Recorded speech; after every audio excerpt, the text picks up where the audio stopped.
Transition requires transformation. And that's why it's so hard for so many of us that have done something our entire lives to just simply walk away. And one of the big reasons why is because it forces us to answer that question. If we've always been what we've always done, who are we now that we're no longer doing those things? And that's true in business and what we do for work, but it's also true in our families and life events. If we get divorced after being married for a long period of time, maybe even a short period of time. Who are we now that we're no longer part of that thing that we are a part of?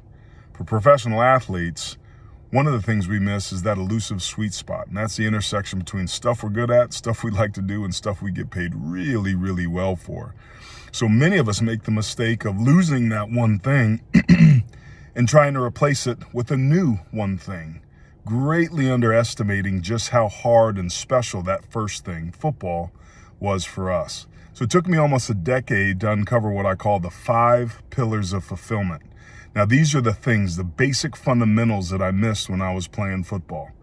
The first is income, how I receive value for the value I bring. Number 2 was identity, how I was known to the world, but it was also about how I was known to myself.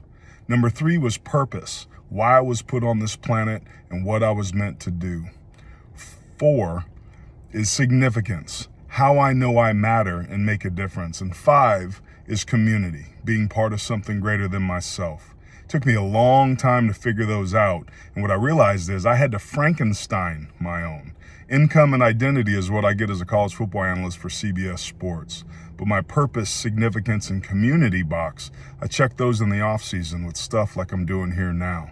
So there are a lot more pillars of fulfillment out there, but there's always going to be those 5, and that's a great place to start if you're in the middle of a difficult transition.